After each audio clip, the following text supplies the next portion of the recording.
podcast offering discussions on nerdy topics for people who aren't necessarily nerdy themselves. With you today, myself, is your Nerdy 2 George, and with me here, future Pokemon Master, my mom. Hey. Trainer. I'm no, a you'll be trainer. a master one day. I'll be a master. I think you can be a master. Okay. You've got the guts. I think you've got the right Pokemon for it.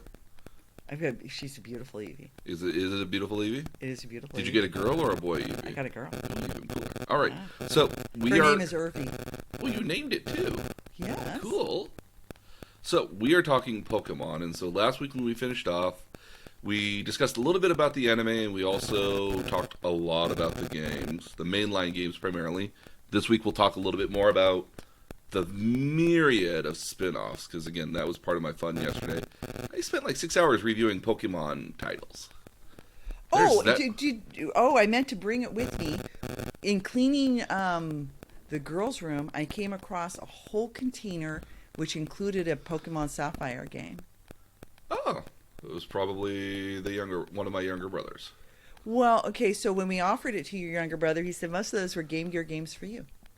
Which would not be Pokemon. Game Gear would be mine, yeah. Yeah. So I will have to take a look for that. Yeah. But we came across Pokemon Sapphire and something Crystal. Yep, that sounds about right. So you had a chance to play Pokemon Let's Go Eevee, which is a version of the original Red and Blue game, but has the catching mechanics for when you're outside of in the battles, when you're not doing direct battles with other trainers, are based off the Pokemon Go, which is the mobile version of the game. So what was your experience with Pokemon Let's Go Eevee? So you sign in and it walks you through the setup, and you spend some time with Professor Oak. Yes, which is cool. He tells you stuff. Yeah, you catch your Eevee before you even go see Professor Oak. Yep, which is kind of nice. You meet Mom, and you can walk around town. There's always a mom, isn't there? There's always a mom. You have a mom. You always notice it's not a dad at all. Oh, had not noticed that, but yeah, it's the same thing with Animal Crossing too. That's true. Mom sends you letters. It's the intention that Mom would be the one that takes care of you. Well, and this week, I sent a care package to my son in Philadelphia, who's going to school. Very, very on brand. Yeah, and I sent a housewarming gift to my other child. So yeah, it's totally all about moms. It's all about moms. So so you sign in, you meet Mom, you name yourself, you can pick yourself either male or female. Yes, you have that option. And you have like skin and hair color choices, but not that many. No, there's not a wealth of options, but you have some options. Your trainer's going to look like your trainer's going to look. Yeah, I mean, I of course picked blonde, blue eye. Yeah, I think it's a good look. I personally am partial to it. So so you go through and it actually releases you into the wild, so to speak. Yes. And pretty quickly. If I hadn't watched the anime, I would not have known what to do.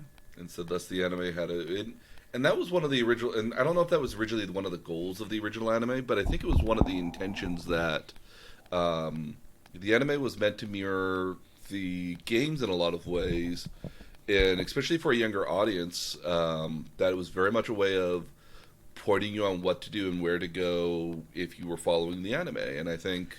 or at worst, I mean, like, if you were, I mean, keep in mind, a lot of other series that are based off of video games rarely actually follow the plot of the video game in a lot of cases. Well, and so Pallet Town looks like Pallet Town. Yeah.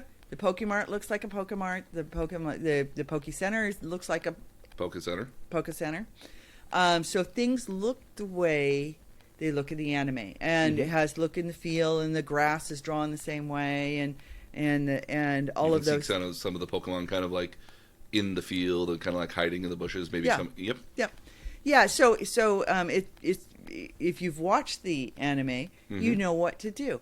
So here are the things I encounter. You start catching things like really quickly, and it's a no fail catch. It really is. In the early parts of the game, absolutely. I mean, like you could. It's for Let's Go Eevee again. Part of the real mechanic of it is that the outdoor battles are all about just literally catching the Pokemon. You don't fight with them at all. It's all about just aiming the switch, to catch them. In a lot of cases, Get it in the center. Just in a aim lot it of in the cases, what center. you can do is if you just leave the switch lying down on like a table or something, and you just time the throw, you can get a perfect dead center all the time. Good to know. Well, I didn't have any problem catching them even once they started moving around on you. You can pretty- yeah. it's pretty intuitive. So the problem I had was I kept encountering the same one. I have 4 beedrills.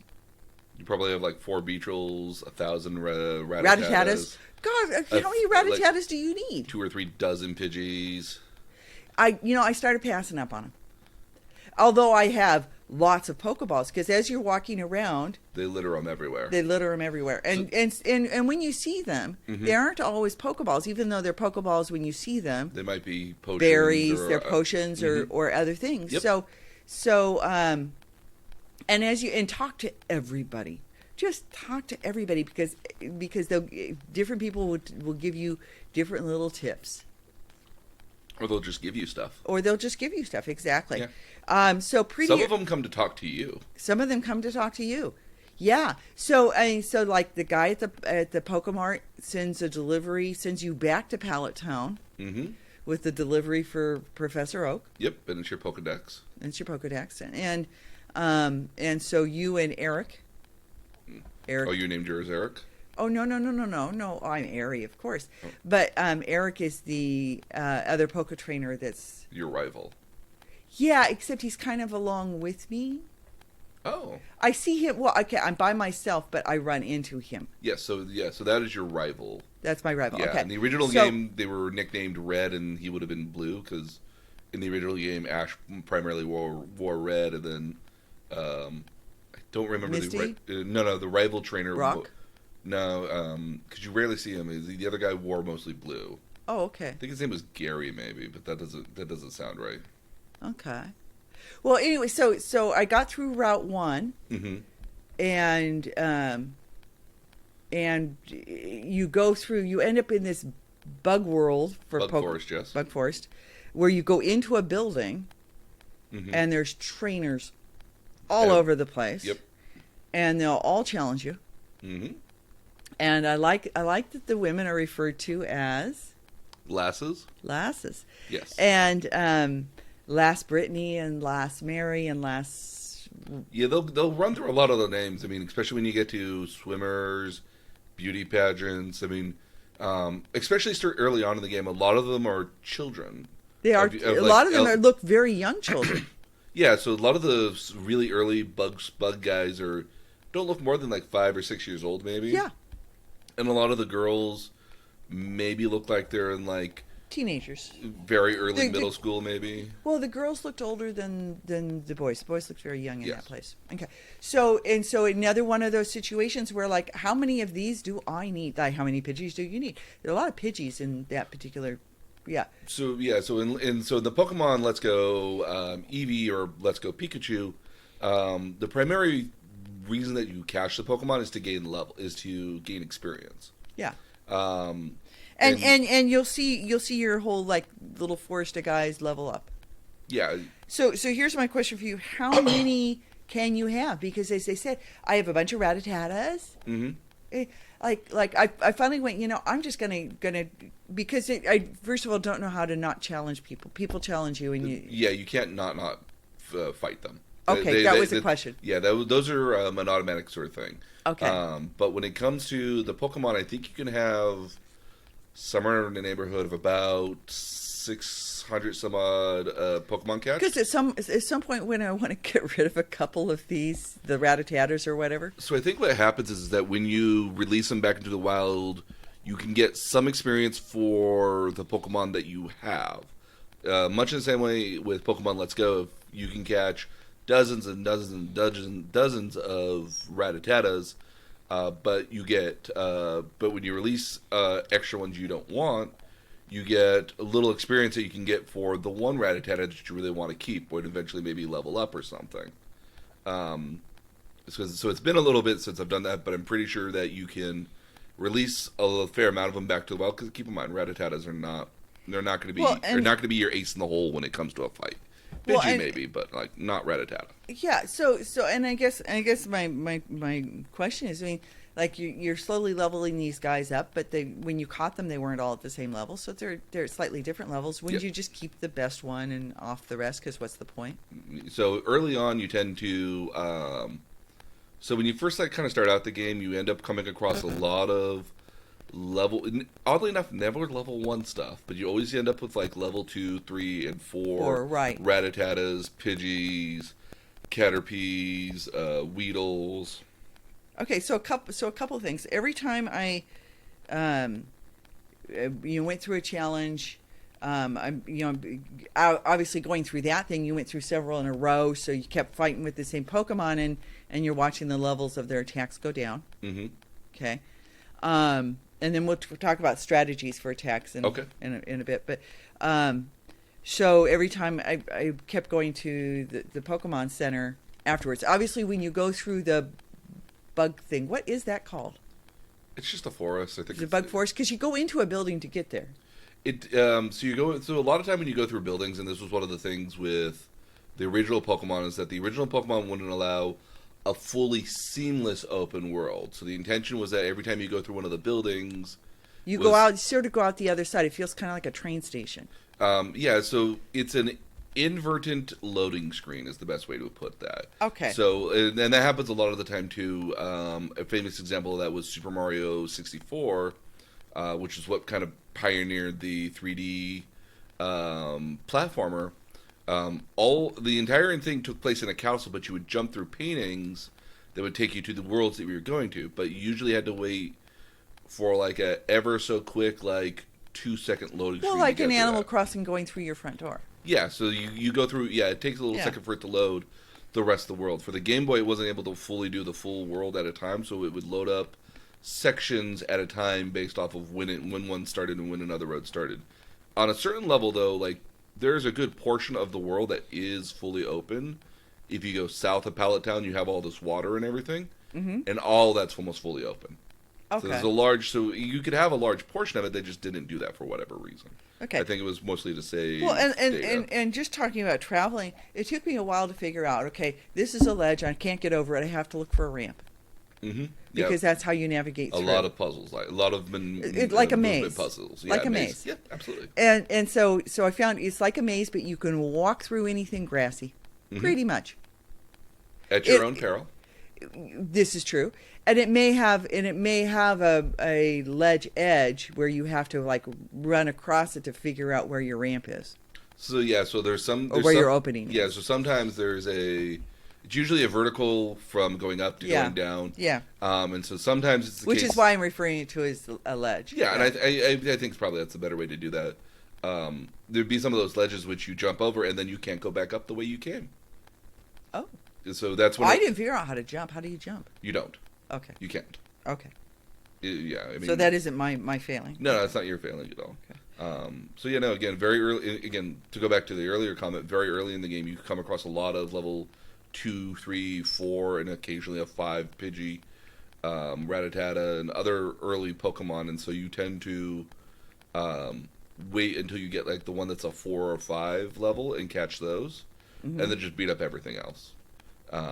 This is what I found as as I level my little Eevee up. So I get to the other side of the bug forest. I go out the other door, and end up in another town, and there's Eric on the other side telling me about a gym. Yep, Brock's gym. So I immediately go to the Poke Center and heal myself up because, of course, when you're in that bug thing, you're challenged. I might spend 10 challenges trying to get through it. Yeah, so what I found especially was that I tended to wait until, because you could buy some healing stuff at the Pokemart if you wanted to, like potions. Well, I already had some potions and I had some berries. But one of the things you end up finding out of was the moves are not infinite. And so they have a limit of how much you can do certain moves at. So you can only tackle 25 some odd times. You can only use. Well, I offed one of my attacks eventually. attacks because I got offered a double kick. Yeah, so you can only have Four up to attacks. 4 attacks at a Yeah. time. In a lot of cases, especially early on, you get a lot of attacks that are Tail whip. tail whip, spray sand, other stuff like that, or Yeah. glare, or stuff like that. A lot of those Roar, growl. So yeah, a lot of those attacks are very much. I tend to find, and again, I could very much be wrong. I tend to find those attacks useless in a lot of cases, because a lot of cases early on you could just headbutt something with 2 attacks and take it down. Yeah. Versus if it attacked you 4 or 5 times while you were just trying to lower its attack or lower its defense, Yeah. it would take you out almost. It would take you out pretty quickly. Well, I never fainted. No, I mean, early on you typically don't. So here's my first comment that I found that Let's Go Eevee was set for early success to snag you in. So you won everything and you leveled up pretty quickly. Played a couple times and I have a level 12 Eevee. Yep. Okay, so and I'm gonna figure that's pretty typical. My other things were leveling up as well. Mm-hmm. So you get to the gym In Pewter City. in Pewter City, and Only because now I've got the Wikipedia up, so okay, I'm literally cheating. okay. in So that we'll regard. talk about that too. So actually, this is a good place to talk about that. Okay. Because the first thing they do is this guy comes up to you and he talks to you and says, can't let you fight unless you can show me that you know proper pairings. So a Geo Pokemon. Geodude probably. Yeah, but so a Geo-type Pokemon is only good against grass. Show me if you have a grass Pokemon. Well, of course, I had a Bellsprout, Yep. who I'd already done a little bit of fighting with just to get him leveled up. well, and just to Just to see it. yeah, just to see it. Mm-hmm. So I said, well, I have a Bellsprout, and he said, okay, well then you can fight and let me fight, and of course I won. Vine Whip, and Yep. Vine Whip's a good one. Vine Whip's a good one, and so I won with my Bellsprout, and I won money. Yes, so almost every trainer would have given you some money. Yeah, but yes, and I should say that every trainer did give me money. But Brock probably And- gave you a lot of money. gave me a lot of money. And actually, what the trainers gave me were really different from one trainer to the next. Mm-hmm. If I was able to knock you out in 2, I got a little bit of money. If I was able to, if it took me 4 or 5, then I got more money. So the more Pokemon you typically faced against other rival trainers, the more Pokemon you face, the more money you typically earned. And there's also some trainers which naturally pay out better than other trainers. Mm-hmm.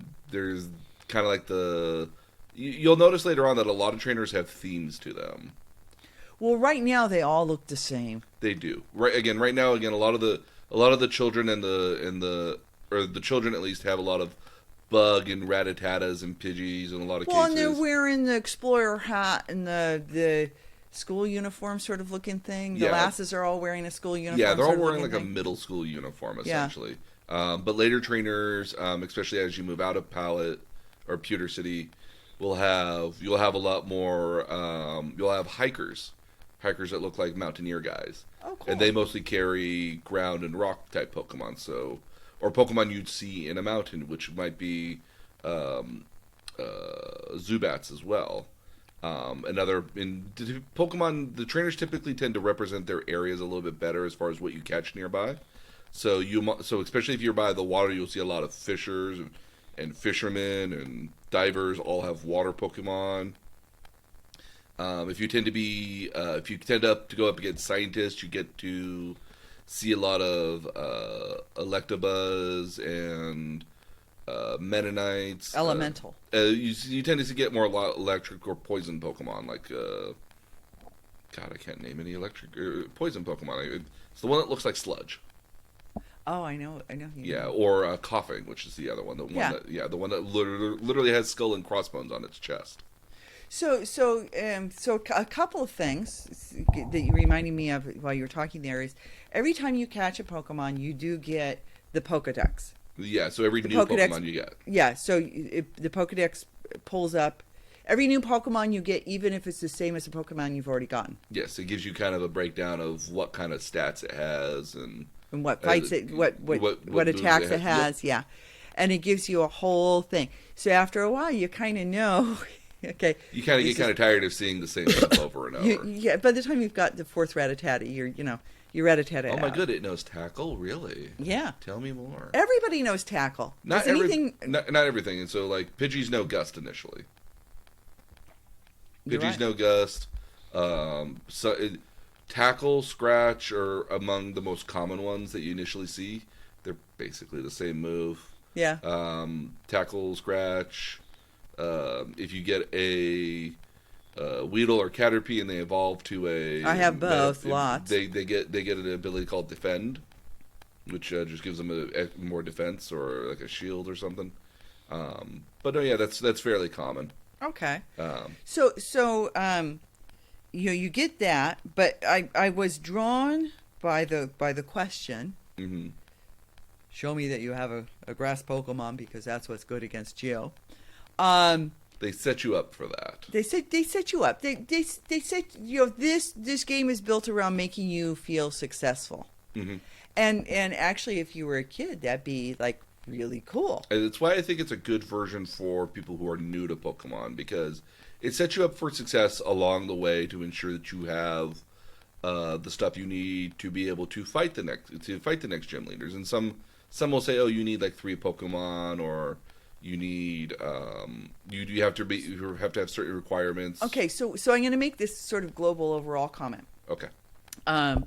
which I appreciated. hmm In playing other things, we played Sonic the Hedgehog. As anybody listening to this podcast knows, I am Animal Crossing. I sit there on the exercise bike, the stationary bike in the morning. I did it this morning, and harvest all my trees in Animal Crossing and take care of all You my. really want those wasps, don't you? I got bit again today. They're worth like a lot of money when you sell them. Yeah, they are. But the deal with Animal Crossing is there's like an hour's worth of housework basically to do every day. You got to find all your fossils. Like You got to find your literally tree. an hour every day. Yeah, and all those things. So I'm doing it on a stationary bike in the morning, and I did my hour this morning on the stationary bike. There you're forced to teach yourself basically. There's no instructions. Nothing tells you. Nothing tells you to go shake trees.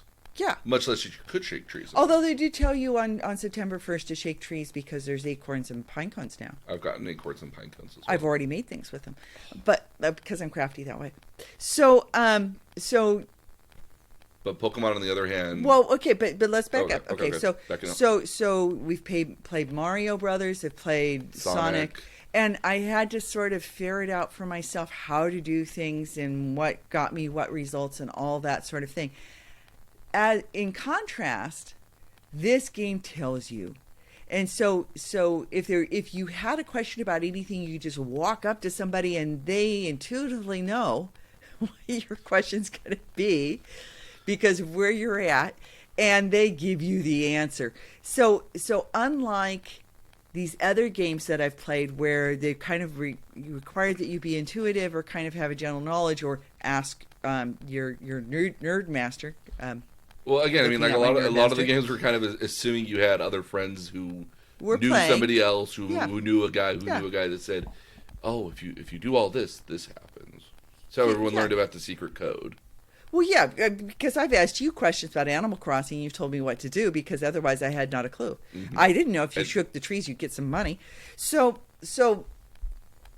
But Pokemon was the Pokemon, opposite. yeah. So Pokemon is the exact opposite. Sometimes people will walk up to you and offer you information you You already know, and you you're already just know. like, You're like, I- okay, don't take move- my time. Move out of the way. I got yeah, this. I got this.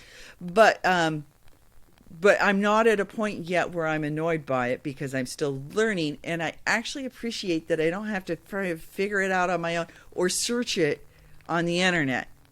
So because I've had to search things on the internet for Animal Crossing, it's like, how the hell do I catch the shooting stars? So I struggled with that one too, so don't feel bad. because it doesn't tell you put everything away, don't have anything in your hand. Or much less to listen for the chime. Yeah. Well, I never hear the chime actually. I just sit there and look in the stuff.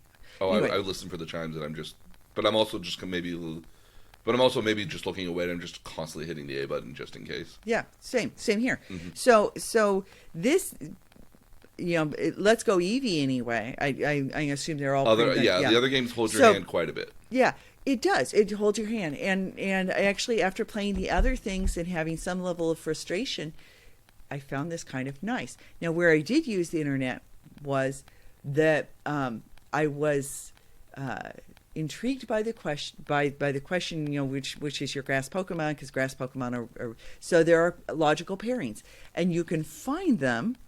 Fandom has everything. It really does. So Fandom has become my go-to site for all nerd questions. Oh yes, very much. And I'm just saying, because there's fandom for. I've discovered it actually. I think when we were watching Game of Thrones, I may have before that, because I know I used it for Magic the Gathering. Yeah, I've used it a lot. You've gone there a couple of times, but just not maybe realized that there is something for everything, and there's something for everything. It's all on one website. And so, which is free, by the way. Which is free. It's amazing. I mean, there are ads on it, but who cares? Yeah, there are ads, but they're not intuitive. They're not intrusive on any level. Yeah, and so you go to the Fandom site and you can find all your pairings. So then I found myself, as I was facing other things, going, "Oh, what's the best?" I go, "Okay, I have one of those, or I have that type, or this is something I would like to get, or this is So it became sort of an interesting. It's almost like I would like to have my iPad next to me with that screen on while I was playing Let's Go Eevee, so that, because it kind of gave me some insight. Because there's a list. There's a very nice list of all. Yeah, I mean, so of the pairings. Well, not only is there a list of the pairings, but it also tell you like what kind of Pokemon are good against this. What do they evolve into? Bulbapedia in particular literally has dozens and dozens of sprites of the trainers and what they've looked like over the years, and all the Pokemon that they've looked like over the years. It's kind of startling on a certain level when you take into grasp of like how much time did somebody go through to literally make this web page that looks so professional, looks so nice, it's so clean, and it's so well organized. Like, how much time did that take one person to go through? And that's the Bulbapedia. Yeah, and that's the one that's kind of meant more toward the games, as were where it's solely this particular game. Yeah, well, not just this, just the games in general. There's another Pokemon that one, and I think that one's the Fandom one, that just revolves around the greater scheme of it. They tell you just as much information, but they don't go so deep into it, because this one literally has the quotes that Brock says in each game. That's how detailed this is. Wow. I mean, like, just quotes. Oh my gosh. Yeah. Okay. Crazy. So we'll feature links to all these things, yes, right? we'll put Bulbapedia on there, absolutely. Put Bulbapedia on. So I found that an interesting resource. It isn't until you get to the second town, Pewter City with Brock? Pewter City, yeah, that you actually run into your evil twins. Oh my! Oh, your evil. The Team Rocket. Team Rocket. Yes. And you finally meet you meet Team Rocket, and at first they have their back to you, and if you hadn't watched the anime, you wouldn't know to be like, they look suspicious. Yeah. So and I'm sticking with my this is Boris and Natasha. It just is. Now again, and when you said that last time, it was like, oh my goodness, they're totally Boris and Natasha. They are. Even listening to, well, I listened to. Okay, so to tell you how they don't actually talk, you read. Yes. Okay, which would affect the age level of who could play this. I really think you need to be 10 and above to be able to read it. I think you might be able to get away with it at maybe 8 or 9. 8 or 9. Yeah, Mia. I could see Mia doing it. Yeah. It's a lot of reading. Mm-hmm. Like they really like Minecraft because there's no reading in it. There's no reading involved. Well, it's not that there's no reading involved. It's so free form. Yeah, it's very free form, and everything is very like oh, that's a stone. Okay, that's a stone, and it says stone on it. Yeah. There's not a lot to get, not a lot of guessing at work there. Yeah. So this is, I think, it has a narrative to it, and because it doesn't talk at all, because again the original Game Boy games don't talk. None of the games actually have voiceovers at all. right. Well, is the Switch able to have voice? Yeah, it has. I mean, you hear your Nooklings talk all the time in your Animal Crossing. Yeah, but they're not actually saying words. They are actually. It's such a high. It kind of. Well, I mean, okay, it sounds out. If you were to if listen, you're reading along with it, you're like, okay, I get it. you could hear what they're kind of trying, almost like they are. But trying it's to not. say. It's not. Yeah, but really intelligible. But other games do have voiceovers in it with Okay. actual people talking in them. That's, and did not realize that. So this is reading focused. Now, if you had an 8, 9, 10-year-old that you were trying to get to read, this might be a good way to it's a do good it. narrative way to do it Because yes. it's not real complex reading. Nope. But it is a lot of reading Mm-hmm. when you get down to it. And you said playing video games wouldn't make me read. There we go. Well, I proved myself wrong. So, I that thought occurred to me. Mm-hmm. It is a lot of reading. But having watched the anime, what I found was, like, especially when I met Team Rocket, but when I met Brock and all those things, I was hearing the voices from the TV Yeah. show. And I haven't watched the TV show in probably 20 years. Probably. Because But- I haven't had a child in the house for a while. Yes, but I will bet you this money right now that if I asked you to, you could think of the Pokemon theme song in your head. Oh, yeah, And absolutely. you can sing it back right away. I need somebody to start me, but yeah. I want to be the very... Yeah. Like no one ever Else was. because- And we'll put the theme song in there. It's well known that if you're in a... I wanted to Despacito. Did you? I put it on there. Good, thank you. But it's the Poke rap, so... Yeah. Yeah, that's hilarious. Yeah. It looks a little... The thumbnail that they use for it looks awfully odd choice for it, but once you start it up, it's perfectly fine. But it's hilarious when you listen to it. You're just like... Because you think, like, no, they're not really doing it, and 4 minutes later, you're like, holy shit, they actually did it. Well, there's a lot of that, though. I mean, I never underestimate nerds to find ways to make stuff. and this is back to a comment I've made, I think, a couple times, is I am touched by the amount of dedication. Mm-hmm. And I'm reminded of things like Galaxy Quest to me makes all the more sense now. Oh, that's a great point. Yeah, because we need to back up just ever so slightly to talk about Galaxy Quest, which is the greatest Star Trek parody of all time. Yep. So Galaxy Quest... Was that an episode? Huh? Is that an episode? Is that a... We could look at parodies for nerdy parodies, because Yeah. I think... Because there are a couple. Because there's Spaceballs. Well, there's Spaceballs. We also have to talk... Blazing Saddles, I want to say, is a parody. Is it? It is a parody. It would also be at one point in which we would finally get to talk about the Big Bang Theory. Because Yeah. I think it's a topic all itself. I'm just going to agree. say, after having done this podcast for now 18 months, I have a even better appreciation of how dead on Galaxy Quest is. It really is, right? Yeah. So And never having gone to a Star Trek convention either, but you did go to Fanime, which I is did go about to Fanime. pretty adjacent.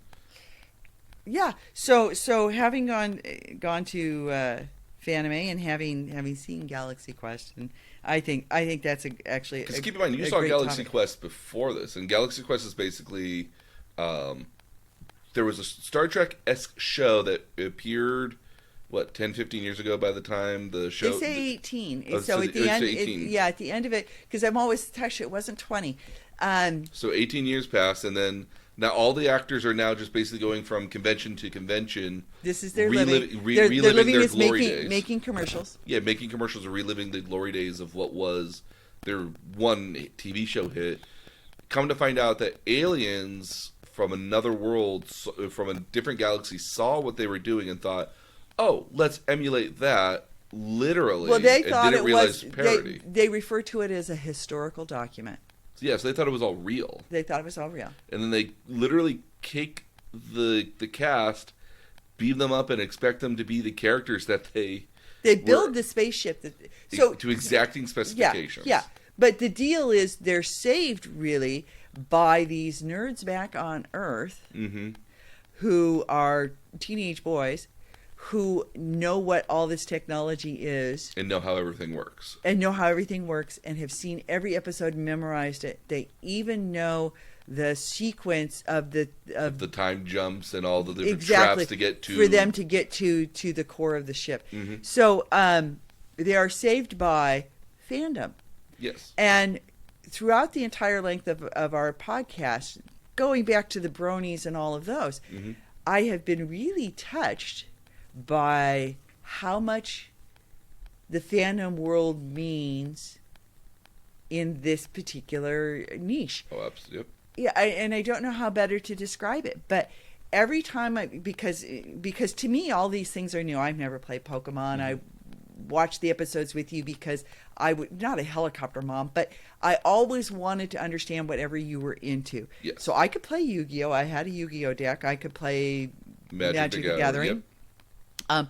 All these things I learned to do so that I understood what you were doing when you were kids because I wanted to understand it. And so that is my background coming into this. I don't tend to be a nerd person. I knit and sew. But there's some pretty nerdy people that knit. This is true. And like my most downloaded knitting pattern that I offered up to Revelry for free. Revelry is the knitter's version of a fandom site. On any particular time, if we went over to your computer right now and I logged into Revelry, there'd be 4,000 to 5,000 knitters online. Knitters, crocheters, textile people that are making all sorts of crazy patterns. Right. So I made for you. I asked you what you'd like on a knitted cap, and you said the Warcraft lion. So it would have been the Alliance lion. Okay. And so I graphed that out on a knitting graph because knitting stitches are not square; they're rectangular. I grafted that out and I knit you a hat. It looks very cool. And that pattern has been downloaded hundreds of times. I wouldn't. It would not surprise me.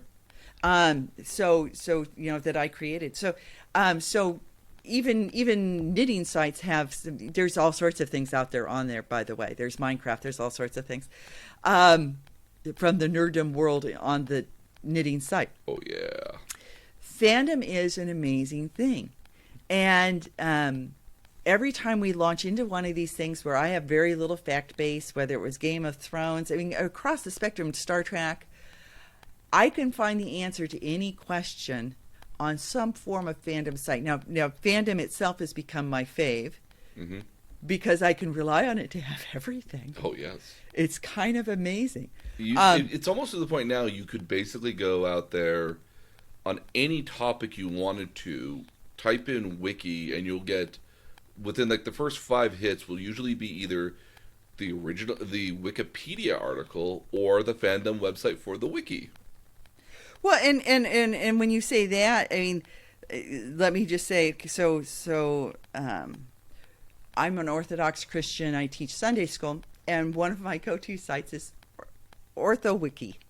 There is an Orthodox wiki for Orthodox Christians, which goes through the Orthodox just on every saint, the whole 9 yards. Yeah. So there's a wiki for everything. I laughed when I found the Orthodox wiki site, which has been out there for years, but it just seems so bizarre. That's not recent, right? Or that's not recent at all. It's been out there for a long time. It just I assume surprises me. It's just kind of surprising that it would be there. It's Universal Orthodox, so it's Coptic, it's Eastern, it's Russian, it's Greek, the various versions of it. The Eritrean. So it's a universal Orthodox site, but it's an Orthodox Christian site wiki. Crazy. It is kind of crazy. So because even right now, you telling me that it's like, okay, yeah, I guess there would be one out there. I just never thought that there would be one out there. Well, who took the time to do it? That's back to your question. Who took the time to lay that out? A, who laid it out? B, who had the time to format it to read properly? And then C, who had the time to just maintain it as well? Because again, a lot of these websites, especially Wikipedia, which is known for getting, Wikipedia in itself is very much of a lot of people. Anybody can go in and edit Wikipedia on a level. Right. I've edited Wikipedia. Some of these fandoms, though, are more. I've added pictures and stuff of places I've been. A lot of the wikis for bigger topics, like say Wikipedia, which is still one of my favorite named websites. I love it. Again, it's for Star Wars. It's Wikipedia. Yeah, makes sense. Even the Pokemon one, Bulbapedia, which is named after After Bulbasaur, which is the first Pokemon in the Pokedex.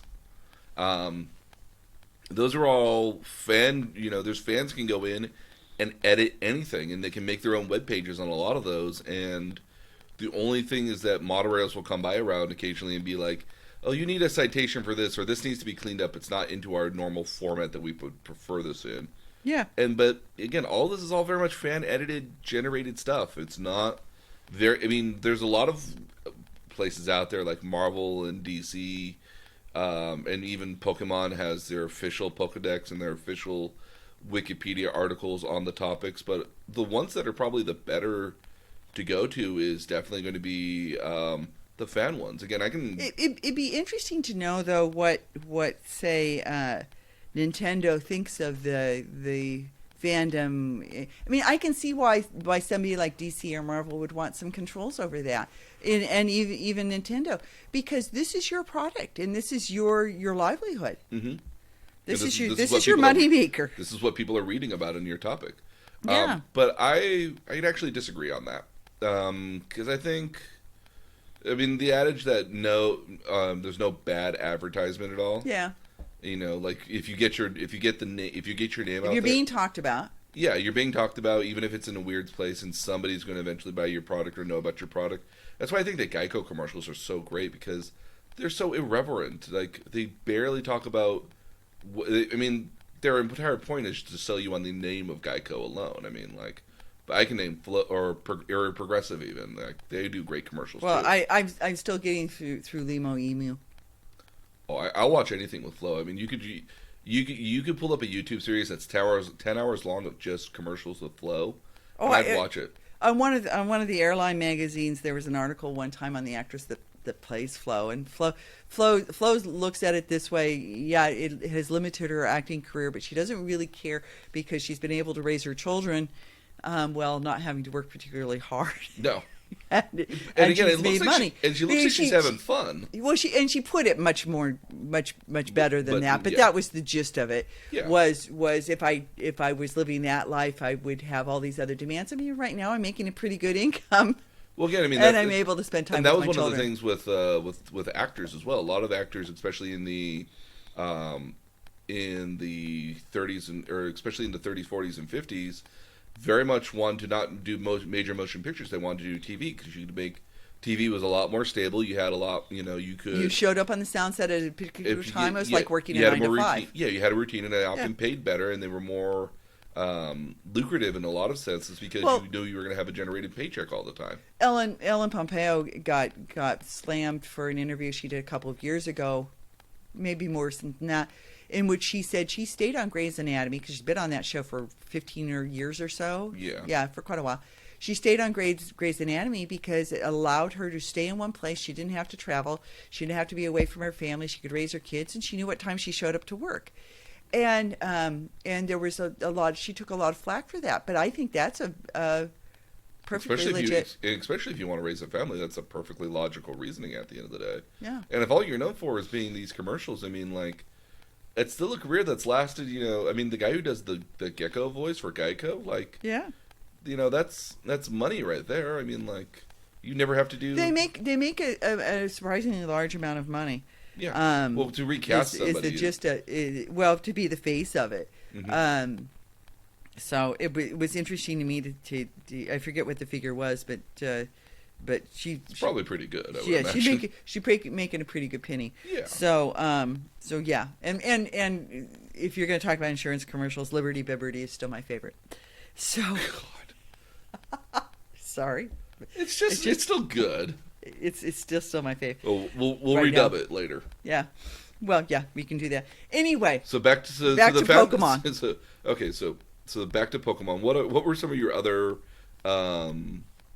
What else did you notice in Pokemon Let's Go Eevee by chance? Okay, so after having played some other games, I would say these graphics are pretty light, and When you say light, do you mean they're a little more cartoony? they're more well. I guess that's what I mean because now that I think about it, okay, so the grass it moves, It sways back and it forth. sways, it does things, but it is a much. It looks like the anime. It looks like the anime. It looks very flat. It's very to me. It's very 2D after some of the other things I've played. Yes, yeah, and then that is partly deliberate too. Yeah, yeah. So Everything's rendered in a 3D environment, but it's intentionally made to look as if you're looking at it almost in 2D. yeah. So it's and the adjective that I came up with is flat. It looks flat. Yes, it looks flat, but it's not. But it's not. Yeah, because I was thinking about it. You see things move in the bushes, and you do get. I mean, there's highlighting on the leaves. It often reminds me of like a '90s Disney movie, because you look at a '90s Disney movie. The difference between Pocahontas and Cinderella, or like, I look at like the '90s like Silver Age. I don't know if it's Silver Age or the Disney Renaissance of the '90s. Yeah. And everything is constantly moving around. I like even the stuff in the background. My favorite example. Well, but if you go back to Bambi, and Bambi is from the 30s, you go back to Bambi. There's still stuff moving around, but it's the blades of grass move. I mean, I Yeah. remember watching that fascinated as a kid. Oh, I know it's not. Yeah, I mean, I remember watching a Goofy movie. They're in the diner in the Goofy movie where Goofy gives Max the map to where everybody's going, so Max gets to decide what they get to go and see on this great road trip of theirs. Yeah. And even though these guys are in the background, they're out of focus now. They're still moving around as if like the rest of the world has life to it. That just because It's not the Flintstones. It's not the Flintstones. It's not the Jetsons. Although I don't think anything ever could be.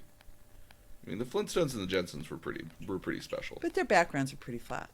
Okay, it's a slight tangent.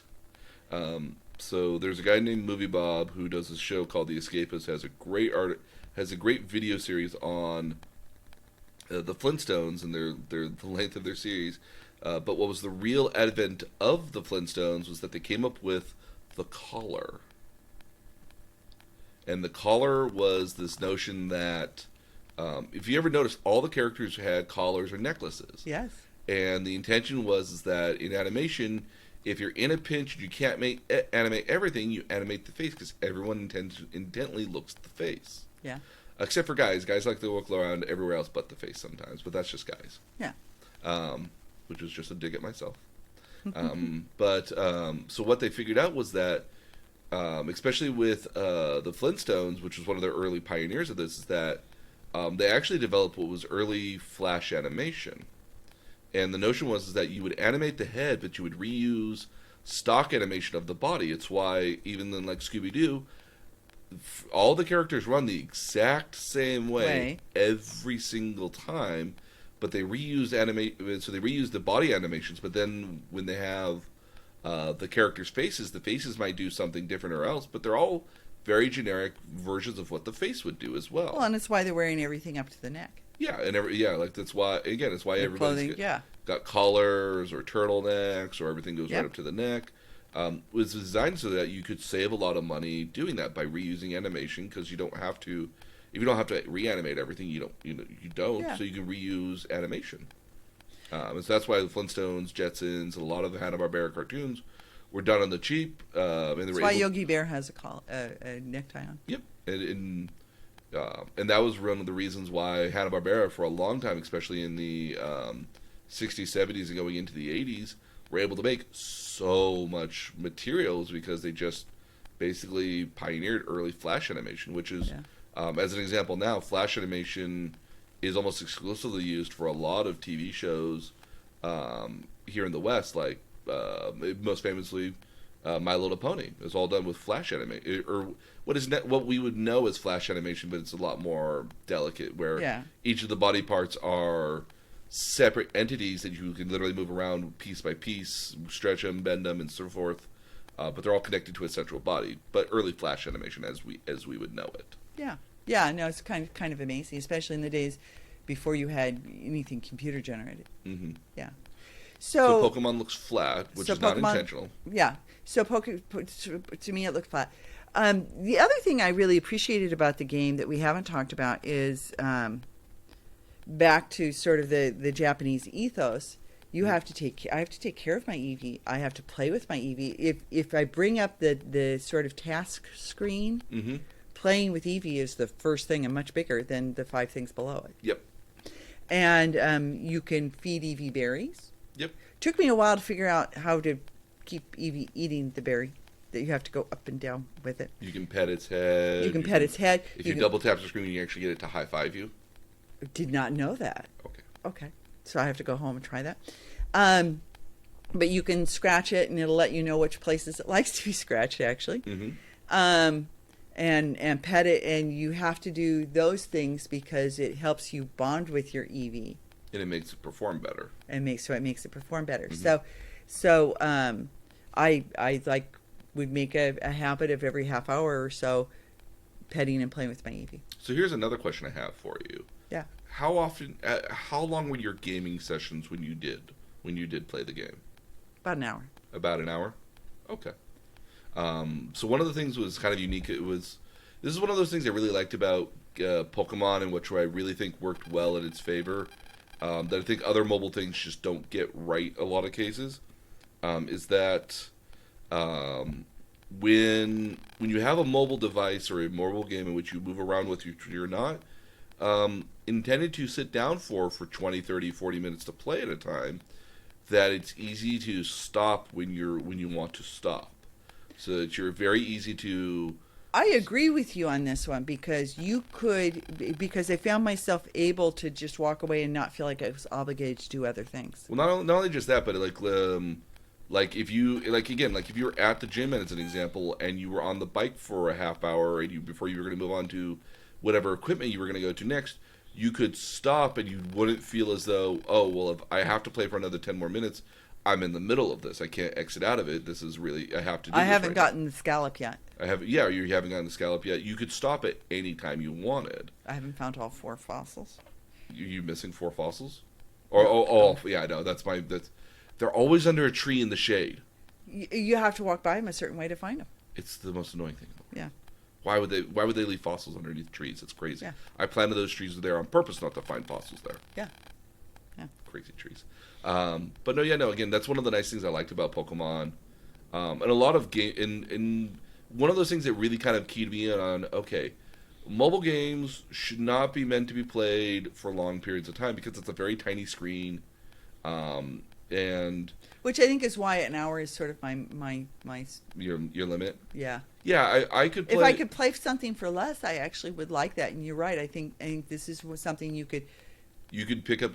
Again, anytime, yeah. I always envisioned it as getting on the bus for 10 minutes, and then getting off when you're going to go to school or you're going to go somewhere else. And those 10 minutes were, you could spend those 10 minutes, get what you get as far as you needed to, turn it off, save and turn it off, and then come back to it and not lose any progress. Yep. And I found that, and I will admit, I did that when I was in high school. I shouldn't have brought my Game Boy with me to high school, but I knew the right teachers' places to go to, so I could just sit there during break and play my game when I was bored. Yep. So, I played video games in high school, and I brought my Game Boy with me to high school. I never got it taken away. No, but I still remember getting a call from calculus. One of your teachers called and said they were worried about you because you weren't paying attention during class, and they interrupted you one time, and you had a gaming magazine stashed in the middle of your book, and you were actually reading the gaming magazine. That class was boring. Okay, so I said, okay, I'll talk to him. By the way, what grade is he getting? And she said, well, he's getting an A. Yeah, that was why, I think. And it was one of the upper level math classes, but I think it was maybe like Algebra 2 or Trig. Yeah, and she said he's getting an A, but he's not paying attention. I said, okay, I'll talk to him. And I think I just pretty much told you don't be taking magazines to class. I think that was the extent of the conversation because you were getting an A. Yeah. Yeah, but it's disrespectful. It is, yeah. Yeah. So Looking at it now as an adult, it's like, yeah, it's pretty disrespectful. yeah, well, no, your father catches kids trying to use their phones all the time in class. Oh, I can't It's imagine hard, that. but I mean, his secret to managing that is he will come and take your phone and he'll read the last text message he finds to the class. Of course, why not? Yeah, that puts an end to it. Pretty quickly, hopefully. Yep. Until some smart kid figures out, that to try to embarrass him in the middle of class by reading that text. Yeah, that's true, but. But Okay. again, they're middle Yeah. schoolers. They're not going to figure it out. Yeah. It's not like they listen to our podcast or anything. Or he'll tell them, I'm not going to take your phone. I'm just going to take the battery. It's impressive with a lot of phones. It's very hard to take out batteries out of phones Yeah, these days. that's when he went to doing text messages. In the old days, he used to just be able to. Yeah, take the in battery. the old days you could. Yeah. So yeah, that was one of the observations of Pokemon very early on, even in Red and Blue, was that you could stop it, you could play it for 10, 15 minutes, feel like you got something out of it, turn it off, and then come back and keep going if you wanted to later on. And I really kind of appreciated that because it felt like you made progress, even though you only played for like 10, 15 minutes. And so it was very rewarding in that particular sense, which made me keep wanting to come back. So one of the questions I had was I came across somebody who told me that I could interact with my phone Mm-hmm. and the Pokemon game. So what you could do is if you had a Pokemon from from Pokemon Go, you could in theory transfer them over to Pokemon Let's Go Eevee, any one of the first generation Pokemon. So if you had caught so if very early on in the game you wanted to have like a Pokemon that you don't get till much later on in the game, you could find it if you had it on Pokemon Go, you could transfer it to Pokemon Let's Go Eevee or Okay. Pokemon Let's Go Pikachu. Okay, so that's what I was referring to. Yeah, you So have to wait a little bit later into the game to do it. And usually, that's the point Well, in which it told me I could. yeah. So you could. So again, it's one of those notions where like, if I were starting the game and I didn't have to have a Pikachu or an Eevee as my starter Pokemon, I might choose like a Dartini maybe. Well, Evie sits on my head and she's so cute. And you can dress her up too. See, I haven't gotten that far. Okay, I think that's not till after Misty maybe. Okay. But yeah, you can get costumes for you and your Pokemon that you can both wear. At one point, you can get the Pokemon to look like a trainer, just like you. It has a little vest and a cap and everything. Usually, it was in the Pokemarts, I think. Okay. So, Nice to know. any other observations from Pokemon at all?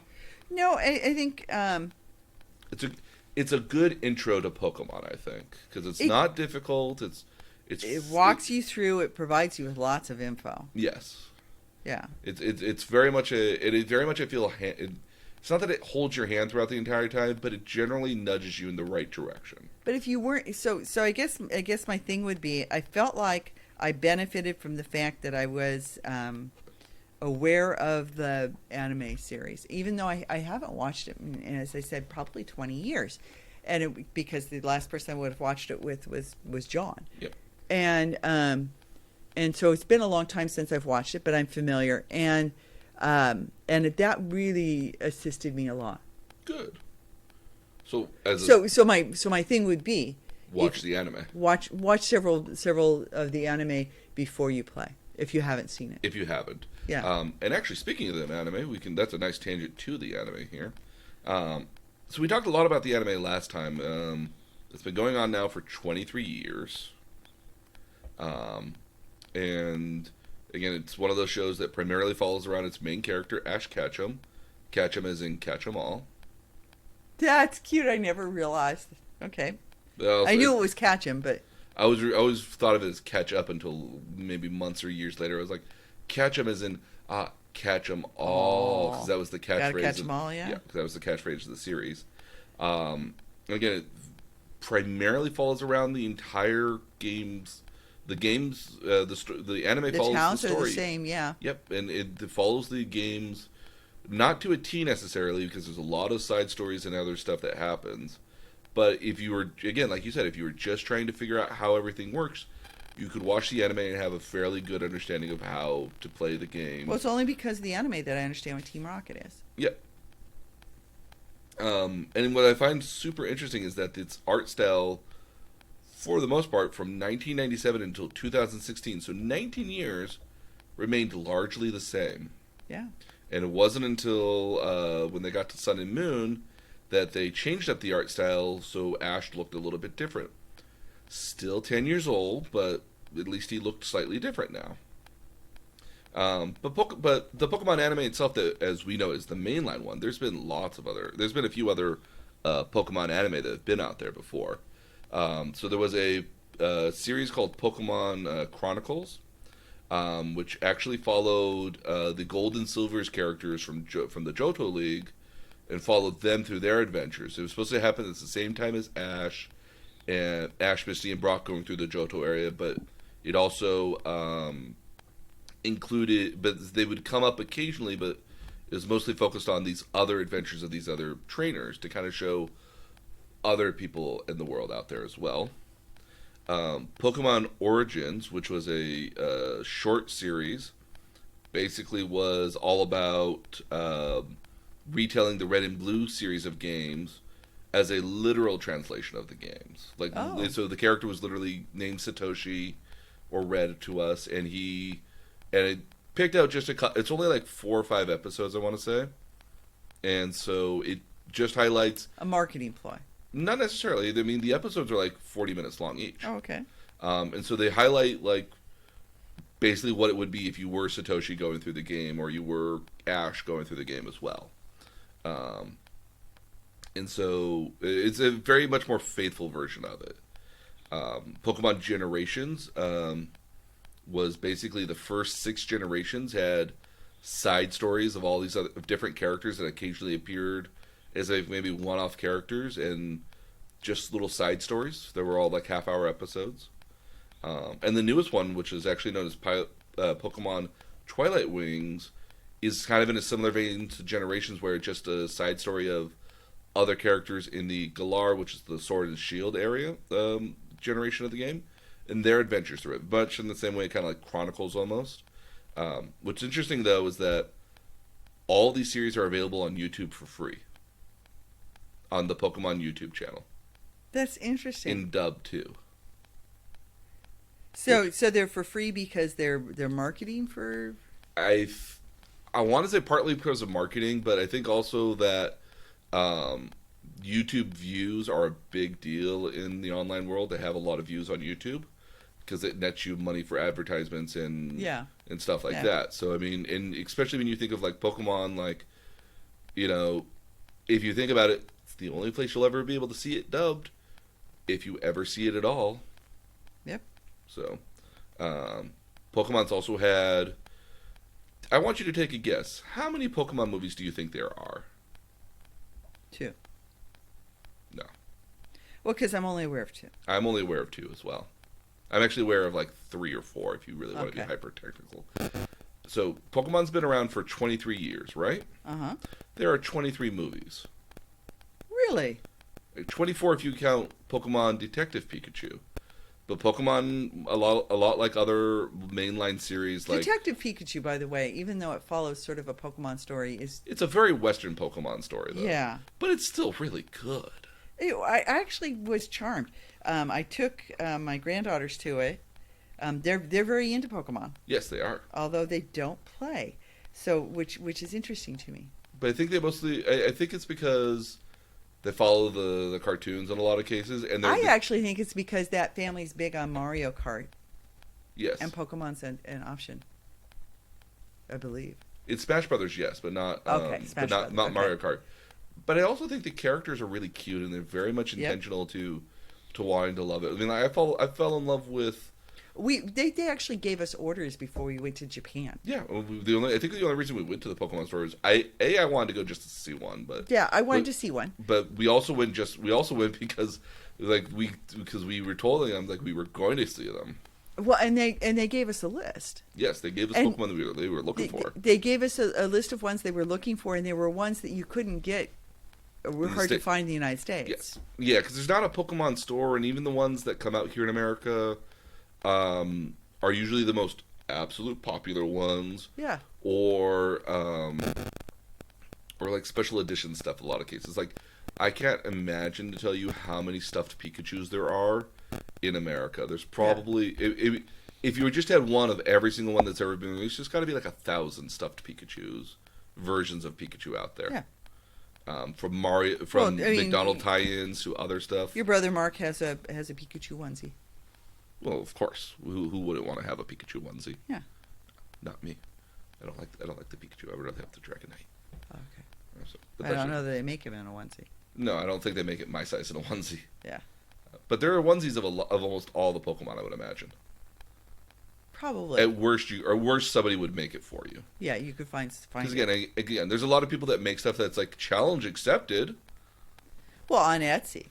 Or Revelry. Revelry, yeah. This is true. Yes. So again, a lot of times those are just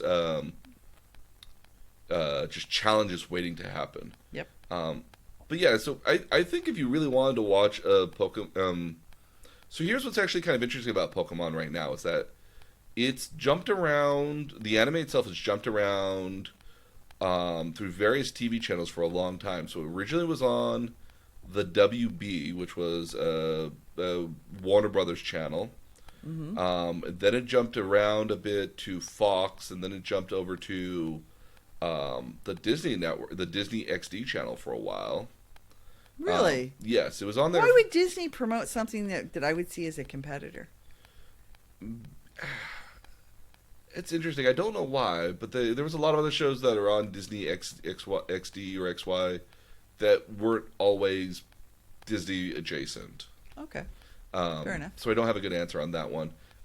Now, Pokemon is exclusively the home of guess where? Where? Netflix. Netflix is a smart operator. I gotta tell you, I really admire what they've done. So originally from, I believe it was 1999 through 2007 or 2008, I want to say that there's a company called 4Kids, which did a lot of the translation for Western Japanese animation to English, especially with the intention of releasing it to a mass media market meant for TV channels and stuff. Not a lot of their dubbing is really that great outside of Pokemon. It's disappointing. A lot of people are very upset about some of their The dubs. quality, yeah. Well, it's not just the quality. There's a lot of stuff that gets removed as part of localization, which is something that... Oh, well, yeah, because there's a lot of stuff that happens, and actually there's a couple controversies I actually do want to talk about. But there's a lot of things that come up with localization that speaks well in a Japanese audience, but doesn't necessarily speak well in an American audience. And it's always one of those things where I kind of want to go to Japan and see something that they've taken was an American version and see what they changed to be more Japanese, to see what they took out for an American version or what they thought an American version of this was more or less meant to mean. Because I think that'd be an interesting study. Okay, so I have the experience in the other direction. Mm-hmm. There are countries I've been to where I've gone to watch an American movie in that country because it's interesting. Yeah. And I lived in Paris for a year. Mm-hmm. And during the year I lived in Paris, I saw several American movies that were in English but had French subtitles or have been redubbed into French.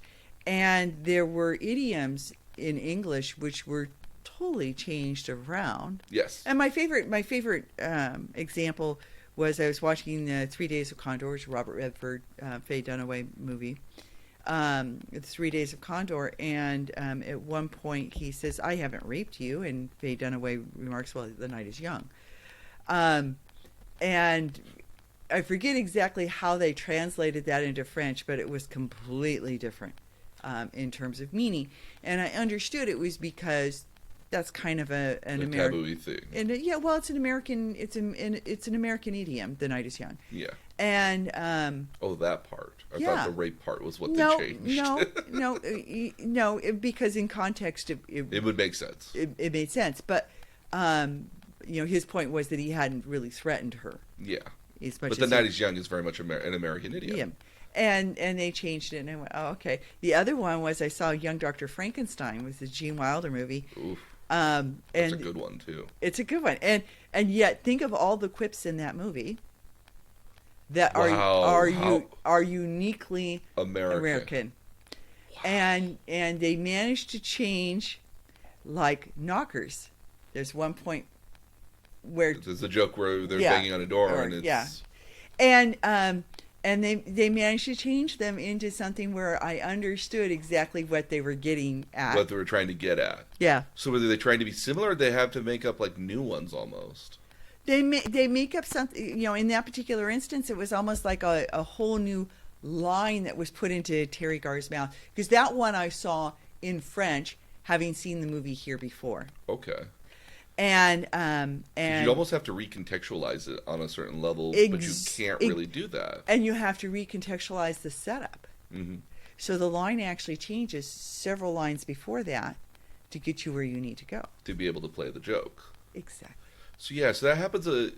I tend to find in Japanese, as it goes to English, especially when there's a lot of localization that happens, because I've obviously seen a number of properties that get localized into English, and a lot of it tends to try to stay away from a lot of the idioms that would be considered American, because I think a lot of the, especially when it gets dubbed to English, is intended for an international broadcast in some cases. Yep.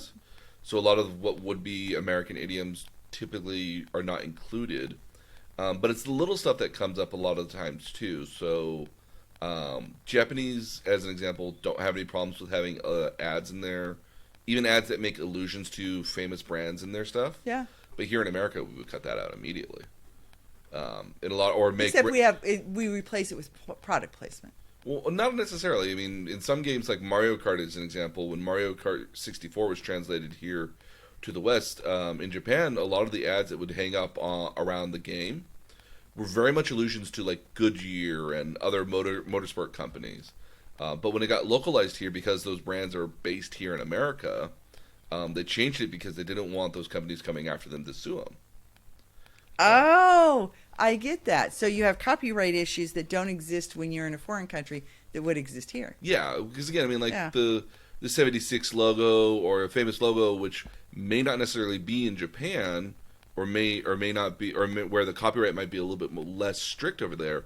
Because I can't tell you the number of times I've seen a Walkdonald's in Japanese animation. Yeah. Or it's not an Apple computer; it's a pineapple computer. There we go. It looks like an Apple computer. It has the logo right where it should be. The only difference is the logo's not an apple; it's a pineapple. I have a piece of artwork in my backyard that is a rabbit with a computer in its lap, and it's a carrot. Yes. Exactly where the logo should be. So there's illusions like that. So there's an interesting level of localization that happens, obviously, and so makes sense. The other one, so a couple examples that have happened here in that are uniquely American. So there's a Pokemon named Jinx. It's an ice Pokemon. However, when it was brought over here to the West, it was considered for media purposes. They thought that it was making fun of blackface. Really? So the Pokemon Jinx. Oh, I know what it looks like. Yeah. So it's a big red Pokemon. It's got blackface. It's got not a blackface as in the makeup, but it has a face that's entirely black with big pronounced lips on it. Yeah. And here in the West, that's obviously very much a negative stereotype of what would have been very racist blackface caricatures of African Americans and black people here in America. So what they've since done is in later revisions of the game and in media, especially as Pokemon's become a worldwide media source franchise, is that the face is now purple. Yeah. It kind of gets change. It's simple. It kind of gets away from it a little bit. I get that. Let's see here. So there was an episode of the TV show, a couple different episodes actually, that are also been removed from broadcast and syndication in general before they ever got to air. One of them is The Legend of Dartini, which I think is probably kind of one of the more interesting ones because it kind of affects the actual. Now, can you find these on YouTube? No, you can, but they would be all in Japanese. Some of them would be all entirely in Japanese. Some of these other ones don't exist at all. Okay. So, the most famous one I'll talk about here in a second. Okay. So, The Legend of Dartini actually is where Ash and company get to encounter the Safari Zone, which is an interesting mechanic in the game where you pay to get a certain number of Pokeballs, and you can go through the Safari Zone and catch wild Pokemon with the balls. And sometimes you'll get them, and sometimes you won't. But it's basically you can't battle them. You walk through there and you just try to catch Pokemon. And if you get to the very end of it, because you only have a certain number of steps you can take, there's a Dartini at the very end, which is probably one of the only places you can get it fairly easily. It's also in the anime where Ash gets about 30 some odd bull Pokemon, which do make an appearance later on throughout the series. But it's never explained where Ash got it from, because the show was never broadcast in America, because it largely features people with firearms throughout the entire episode. Automatic weapons and stuff. So one of the main I get that. ranger or sheriff of the Safari Zone carries a handgun with him and points it at the character several times. So it was one of those episodes that they couldn't re-edit properly to be shown here in America. Well, and having traveled actually to the Safari Zone, I've been to Zimbabwe and Botswana and Zambia. Guns are very much a thing. Guns are very much a thing, in part because poachers are very much a thing.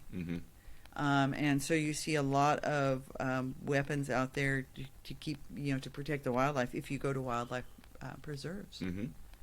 The other episode, which eventually actually got fixed, but not before some very heavy editing, is an episode called Beauty and the Beach.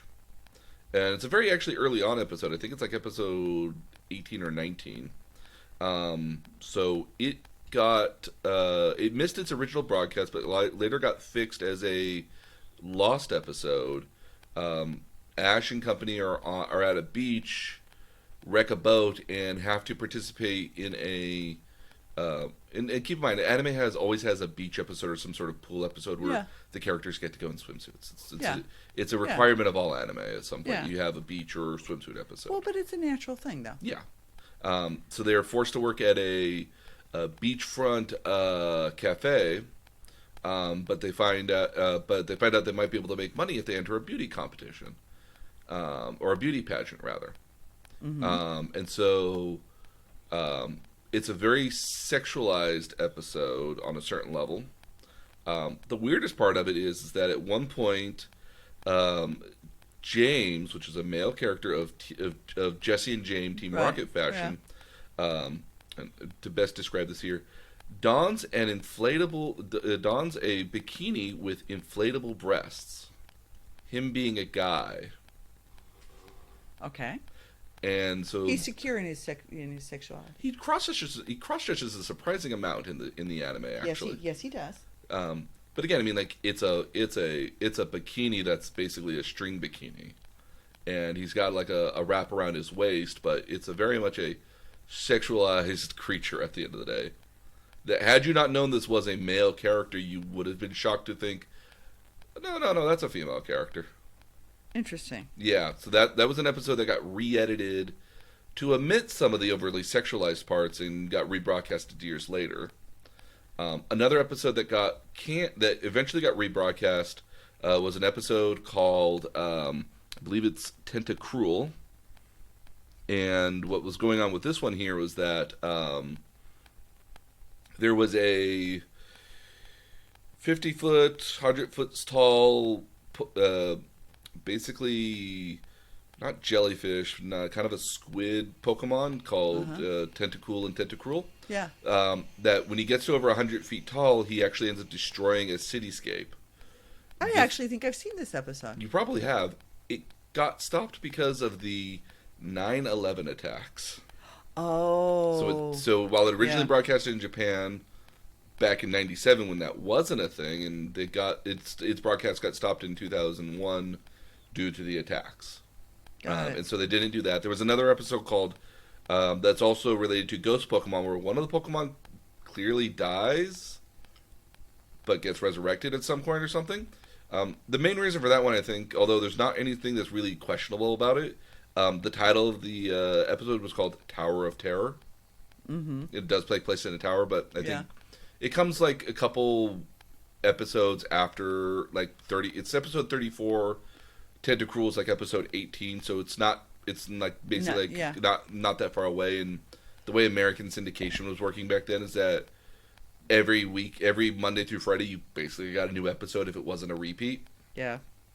So that was one of those things because of the September 11th attacks that actually stopped that as well. Stopped that episode from broadcasting. Yeah. But the most famous, there's been other ones as well in Japan, which due to the earthquakes or tsunamis in Japan got stopped because it had allusions to that. So they were planned to broadcast a certain either too right close to before. home, yeah. Yeah. So I mean, it's not like they made those episodes with the intention of that, but because they make allusions to that, it's one of those things now where they actually Pokemon don't learn any moves called Earthquake anymore, and they don't have any moves called Tsunami either, because of the illusions that it makes toward things that happen in the country. Yeah.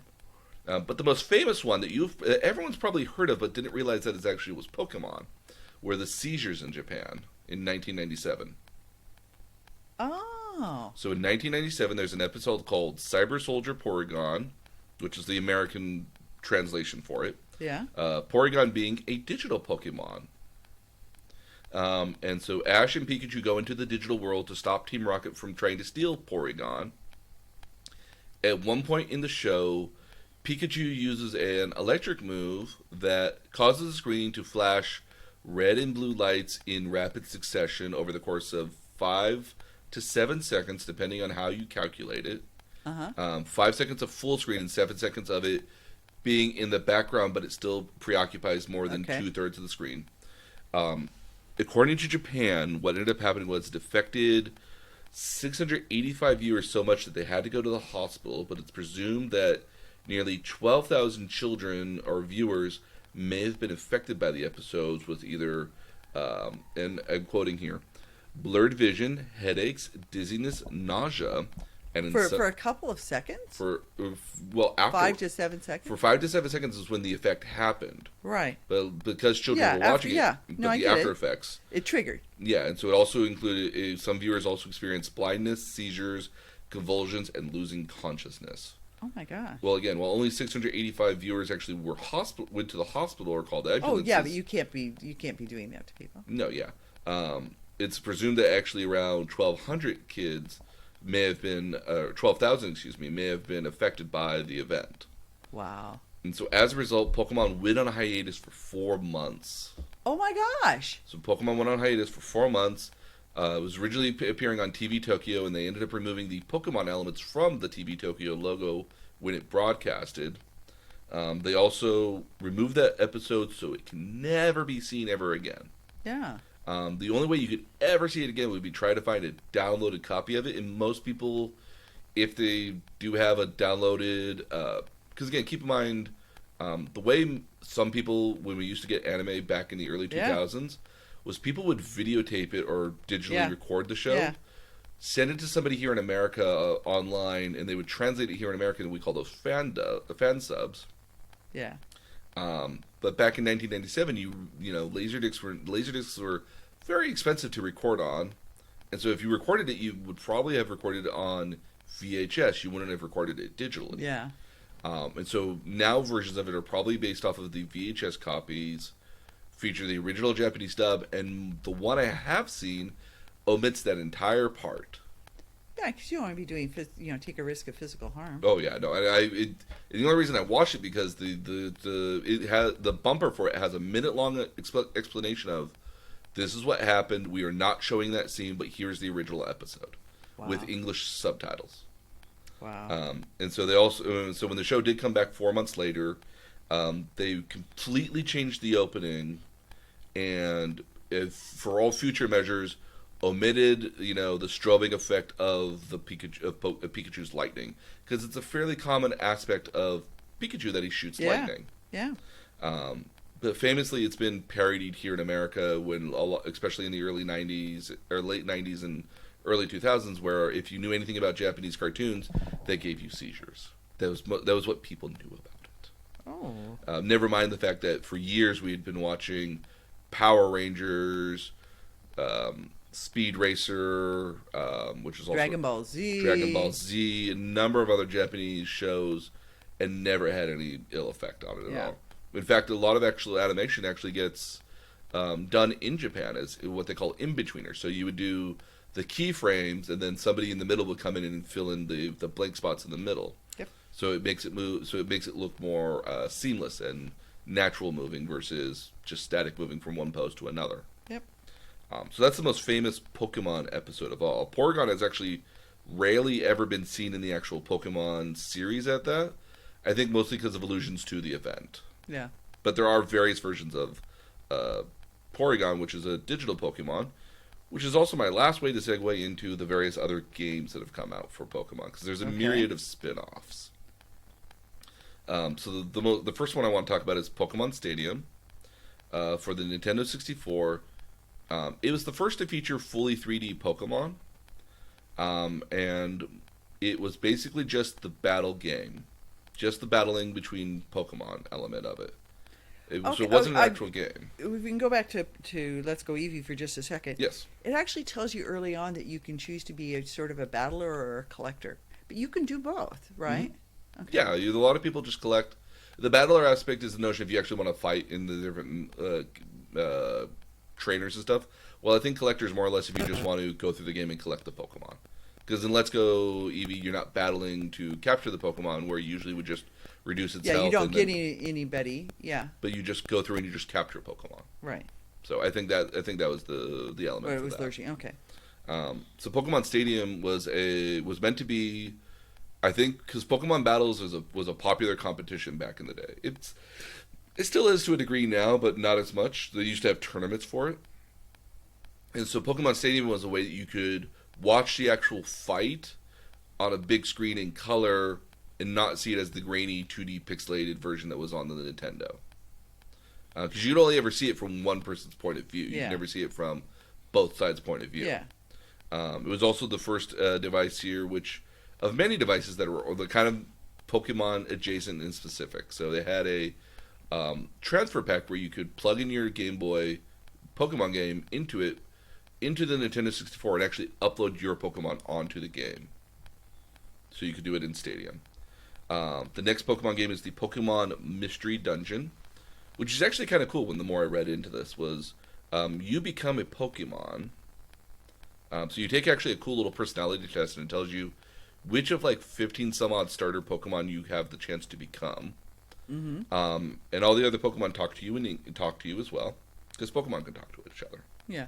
And you go through randomly, procedurally generated dungeons, which basically means that they're just random dungeons. Yeah. They mix the order around all the time, so it's never the same. And you go through and you just kind of, one step at a time, fight other enemies as you go through it. Very cute. It's got, it's a very cute little game in the series that I found. It's come out for a number of different versions, and I think there's the latest one on the Switch, which is ever so cute. Like, if you really just want to die of cuteness, it's a great way to do it. It's very cute. The next one here is Pokemon Ranger. This was a series of games for the Nintendo DS that made use of the DS. Again, has two screens on it, so DS being dual screens. Yeah. So the top one is a static screen that you can't touch at all. Well, the bottom one has touchpad features on it on the screen. And it always seemed to me like the top one was informational and the bottom one was active. Sometimes it was the difference. Sometimes the one at the top was the one you looked at, but the one at the bottom is what you told it to do. Oh. So, like Pokemon, as an example, would use the top screen for all the battles and everything, while the screen at the bottom would be like, oh, what move do you want to use? And you would just touch interesting. it. Interesting. Okay. That makes sense. So what's interesting about Ranger is that you acted as a Pokemon Ranger in I think like a wildlife preserve, I guess would be the best way to describe it. And so the way you battle other Pokemon is that with your stylus, you draw circles around the Pokemon. And so some Pokemon might shoot out stuff like ink or other stuff at you to stop you from making complete circles. But you could capture other Pokemon temporarily to help you. So if you had like a water Pokemon as an example, it might slow down or immobilize the Pokemon so it wasn't running around the screen at all. So make it easier to make circles around. And you can just make consistent circles as long as you're just going through a full 360 of some sort. It's actually interesting. Yeah, it's kind of interesting when I saw it because I heard of it and I didn't quite fully understand it. Pokemon Rumble is kind of like Mystery Dungeon, But instead of where like the attacks are kind of presumed, almost like, oh, you did a fireball, and it just happened. You didn't actually see the fireball go out, but it says you did fireball. Yeah. Or you saw a fireball and it immediately hit your target. The Rumble series is more of an action sort of thing where if somebody shoots a fireball at you, you can actively dodge it by moving to the right or to the left in time with it. But that means you also have to kind of line up your attacks as well to hit other enemies that may be moving around as well. So it's kind of like Mystery Dungeon, but a lot more action-oriented. Pokemon Snap. So this is a weird one. It's very much a cult hit for the Nintendo 64 and came out on the Virtual Console for the Wii and the Wii U. But what it is, it's a photography game. Interesting. Yeah, I know. So do you pose them? You don't pose them. So what you do is you actually go through a Pokemon Reserve, which has all the Pokemon just kind of hanging out there in general. And what you're on is you're on a set course. So you're on a set course where what they call an on-rail sort of thing. So you're like in a cart that goes through the game, that goes through this area slowly. So like being at the Safari Park in San Diego. Yes. Yeah. Very, very much exactly that. Okay. That was my next solution was going to be like a Disneyland ride in Fantasyland, like Alice or Snow White or something like that. Yeah. So basically, what you do is you have a camera and you're just taking pictures of Pokemon, and you get points based off of how many Pokemon you have in a photo. If you have different Pokemon in the same photo, if they're doing something interesting or they're doing something neat, or you got a kind of a cool pose that they're striking. You can also throw bait out there, so it will. If you throw out bait to Pokemon, sometimes they'll do the cool poses for you, or they'll create different scenes. So, like if you feed a bait to a Magikarp, it'll jump behind a water fountain, and then when it comes back out, it comes out as a Gyarados, which is the evolution form of it, which is really cool. Yeah.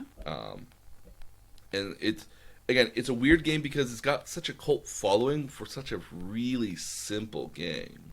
Yeah, and so it doesn't sound like it's real challenging. No, but with the version that they're remaking now for the Switch, it's supposed to take advantage of the Switch's accelerometers in it, with the intention being that the game moves, but you have to move the mouse pad, you have to move the gamepad around to take the pictures.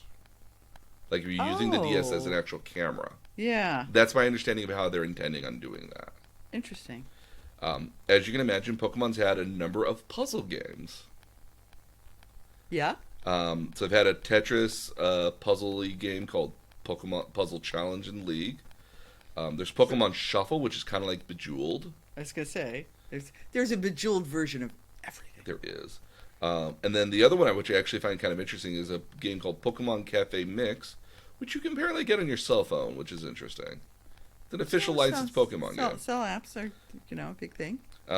It's basically a reskin of Disney's Tsuzum game, which are the little... Oh, yeah, no, I know what those are. Where you connect them up and they pop and they get points for it. Because your sister-in-law collected them. Oh, my sister, I think she still does. Yeah. And so she plays that. The other fascinating game here as well is called Hey You Pikachu. It's a game where you interact with Pikachu by talking to it. By talking to it. So, again, for the Nintendo 64, it's the only add-on to do this in America. There's one other game that utilizes it in Japan, and that is a train game where you literally have a train. You remember how in Japan we were watching the train conductors with the... Yeah. Yeah, there's a console, like, little accessory for it that's about the size of my tablet that you can move the levers back and forth to control the train. And then there's a microphone that goes on with it that you talk to the passengers with. But in Hey You Pikachu, you could talk to Pikachu, who was supposed to be a wild Pokemon that you just interacted with. So you would go on little adventures and you say, "Hey Pikachu, what's in the grass?" And it would go look in the grass. Or, "Hey Pikachu, smile at me," and they would go and it would smile at you, and you could talk to it, and it would tell you to do stuff. It was also kind of interesting because if you told it naughty words, it would also Pikachu would stare at you intently and might shock you as well. He'd be very disapproving of naughty words, which makes sense. Yeah. So yeah, I mean, so much of it is, as I listen to you, so much of it is true of the basic. It's kind of the basic tenets of Pokemon. It's not. It's not a very. I mean, Pokemon is very clean. Very clean. Very very child friendly. Yeah. Very G rated and occasionally PG, but very G rated. Yeah. Um, and I'd be remiss to not mention Super Smash Brothers, which has had a Pokemon representative since the very beginning. And again, Smash Brothers is the Nintendo franchise where all the characters fight each other. Well, and I think that's how the girls got introduced to. I think they did. I think that's how they got introduced to it because Pikachu has been a staple of it since the very beginning. Well, and your brother usually likes to play as Pikachu. Yes, he does. He loves to play as Pikachu. He's a very popular character to in the games and in each version of it. Jigglypuff was also an original member of that cast as well. Oh, that's true. I like Jigglypuff was a very original I've member. been Jigglypuff. Yes. Not very successfully though. I once had a Gyarados with me Ooh. as a cosplay costume. Oh, that's true. Yes, I do know that. Yes, it was a very heavy 30 to 40 pound On thing. your It's arm. a puppet made of foam and silicone, which I can't believe actually made work. Yeah. It was so cool. But very heavy. Yeah. And smelled after a while, too. Don't leave silicone in the sun. Oh. Oh, okay. Live and learn. Yes, true. Very true. So Smash Brothers has had multiple different Pokemon throughout the game. Mainly it's had Pichu, which is the baby form of Pikachu as a playable character, as well as Mewtwo, Charizard, Lucario, Greninja, and I know I'm going to say this wrong. I'm going to say Incineroar, which is the heal Pokemon because it's based off a wrestler. It's a cat Yeah. fire Pokemon. Yeah. From Sun And when and- you say heal, explain what that means, because some people are going to think, oh, it's medicinal, and that's not what it means. A heel being a bad guy wrestler. Yeah. As where a good guy wrestler is a baby face. Right. And the fights are often between baby faces and heels. Exactly. Why they're called heels? Because they stomp you a lot. Yeah. With their heel. With their heel. And why they're called baby faces? Because they look so nice. They have such clean, beautiful baby faces. Yeah.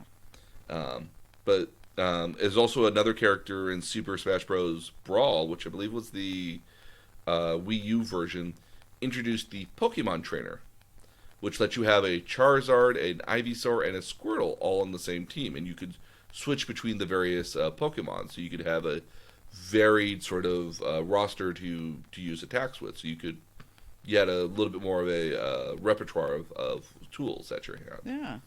But just beyond that, outside of the various Pokemon-themed stages, Pokeballs have been a constant feature in the game where they've had any number of different Pokemon in them that will, if you grab a Pokeball off the ground and you throw it, a Pokemon will come out. And some Pokemon will help you out quite a bit, and other ones will just not do anything. So a Snorlax will sleep there, but he acts as a defensive wall, essentially. So you can't get around him. You can't go through him. You actually have to go around him. Other Pokemon, like a Charizard, might come out and would have blown fire at people, or a Jigglypuff, or in some cases, like a Jigglypuff, might come out and actually make everybody go to sleep Yeah. temporarily, so you go up and beat them or hit them and stuff. So they've been a real key feature of the Smash Brothers Smash Brothers video game series. And there are more spin-offs, but those are those ones all have one game each in a lot of cases, so they're not really worth talking. Again, outside of Pokemon Go, which has such a huge following, and even now, even in COVID, it has a big following still. So let's talk about Pokemon Go for just a second. I know we touched on it last week as well. Mm-hmm. So you can be in any particular site, especially anything notable, but even just a Starbucks would probably have a Pokemon that you could catch. Yes. And what can you do with them? So you catch them. This is all a phone app. This is all a phone app, so it's very mobile. You can take it in and based off of where your physical GPS location is, and even which way you're facing, because GPS will do that now. Right. And so wherever you are in the world, there's probably a Pokemon nearby that you could catch. Yeah. And if you travel, so if I went to Africa and I took my phone and I went and caught Pokemon, what would I get? Well, again, some Pokemon are region specific. So Australia, for example, is the only place you can catch Kangaskhan, which is a kangaroo Pokemon. Japan had Farfetch in it. Right. Which is why when we went to Japan, I probably caught a bunch of them so I could give away to my friends. Yeah. But I don't know which one you catch in Africa. Be interesting. So if I were traveling and I were to catch them, could I trade them with somebody? Could Yes. I? You Okay. could trade them with other people. You could fight other people with them. Can I monetize them? If you spend enough time on Reddit, yes. Okay. Much like Animal Crossing, where if you go on Reddit, you can find people to buy your turnips for ridiculous prices, like 600 plus bells. I don't bother with turnips anymore. It's too much stress. I have, I think, like 10 million bells in the bank, so I'm good for a while. Yeah, I have 3 million, and it's enough. Yeah. I was actually thinking Almost 4. yeah, it's a fair amount. You won't need them for any time, and you can buy anything you want. Yeah. Infinite number of staircases and bridges. Yeah. Exactly. Yep. But yeah, Pokemon Go is kind of unique in that, especially if you do travel, it probably works out to your benefit more because you'll visit more varied areas and more often cases. Yeah. I mean, I'm wondering what I get in Colombia. But yeah, no, there's some Pokemon that are again. It also depends on where you're at specifically. So if you're in a more drier, deserty area, the game will realize where you are and will offer you Pokemon of that type in those areas. Again, my famous example is that if we were to go to Santa Cruz by the water, we would see more water Pokemon there. Yeah. Versus if we were more in the mountains, we'd see a lot more rock and forest and grass type Pokemon there. It's not to say those other Pokemon don't appear in like the city as an example where we're primarily at, but they're more commonly appear in other places. So if here in the city, I see a lot of electric and electric Pokemon and ground Pokemon. Okay. So I because even now I'll occasionally see people playing Pokemon Go, and you can tell when people are doing it because they're doing this thing with their phone. Well, And I'm making a gesture sweeping from left to right. Yeah, so there's a mode in there that which is known as the AR mode, where when you go to catch a Pokemon, it sits at a specific point on the ground based off of where you've looked at, and it won't move. So you have to kind of aim your phone at that location. You can turn that feature off. I do, because it makes it so much easier. Yeah. But again, because what can happen there is that people will think you're taking photos of them. Right. Which depending on who you might be taking, who might be around, somebody might be offended by you taking photos of them. That was a big deal during the fanime conventions when the game first came out, and other anime conventions, that people were claiming trying to be capturing Pokemon, but they were taking pictures of upskirts and other stuff. Yeah. But they were using Pokemon as no, I'm not trying to take a picture of her breast or underneath her skirt. I'm trying to catch a Pokemon that's right there, or it was there a moment ago. It ran away. Yeah. And you can switch to the game right away to show somebody. It's like, no, see Pokemon. I'm just trying to catch a Pokemon. And whether that was the case or not, there's some people who do get, as a person who's cosplay, I don't like it when people take pictures of me when I'm not expecting it. Yeah. I want to give them a great photo, but if I'm also like picking my nose or I'm trying to get myself situated, I don't want somebody taking a picture of me adjusting. at that point. So Especially if you're a lady. Yeah. Okay, so if I'm walking Which around, I was once one. Yes, you were, and it just still blew me away. Okay, so if I'm walking around Cesar Chavez Park, what am I likely to find? And this is a park that's in the center of San Jose. Yeah. Because I do see people there. Yeah. You'll see about a dozen Pokestops, which are just little banners that you kind of can spin around, and it will give you Pokeballs and other potions and other treats you can have for your Pokemon. Mm-hmm. So you berries, can keep berries and revives, potions, yeah, and experience as well, because you can level up. You can level yourself up as well as your Pokemon. But then you will also, there's at least 2 gyms, I want to say. There's one by the snake statue, and there's another one, I think it used to be either Bank of America or at the Art Museum. And gyms are basically where people can basically control it. So people leave their Pokemon there. They'll get experience, and you'll get points for it in the form of virtual currency. But then other people can come by and try to knock out your Pokemon and knock them off the gym, and then they can take it over instead. Because people have the choice of picking either a red faction, blue faction, or yellow faction when they sign up. And what faction you're in decides what Pokemon gyms, what happens when you have a Pokemon gym. So if it's a yellow Pokemon gym and you're a yellow person, you can spin it like a Pokestop and you get extra rewards for it because your team controls the gym. Yeah. But if it's something that you don't control, you can fight people for it, gain infamy and points, and take over the gym so other people in your same color can get good rewards as well. Okay. Again, when the game was out originally, people would go on what they call Pokewalks through parks and other nature places because they'd basically be walking around trying to collect Pokemon. So and we saw this in Vietnam in a big public park. There were Pokestops. Mm-hmm. Yeah, there's Pokestops everywhere. And I also think because Starbucks is actually a sponsor for the game, that there's Pokestops at every Starbucks. That's my understanding is there's something for you at every Starbucks that you could do. Oh yeah, Interesting.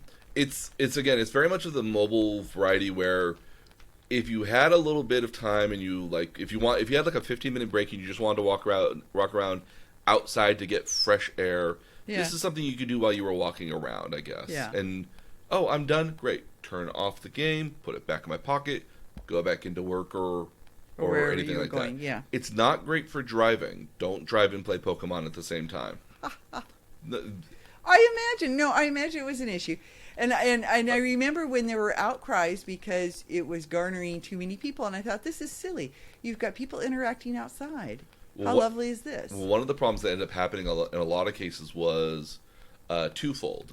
Some Pokemon were in certain places because you have to be within certain range. Right. And some of those ranges were on other private property.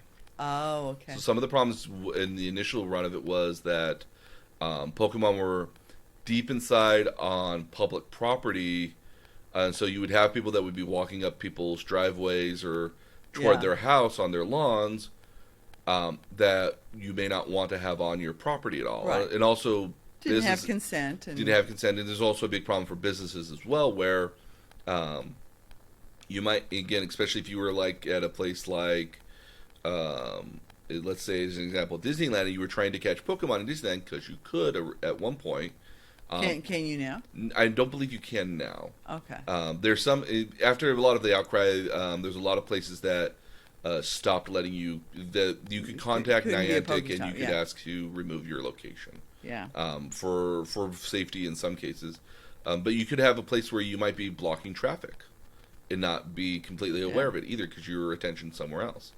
The one that people were most afraid of, which I have heard rumors of this, is that especially at nighttime, they would be walking around trying to catch Pokemon and not realize that they walked into like a back alley or somewhere that was unsafe and got mugged.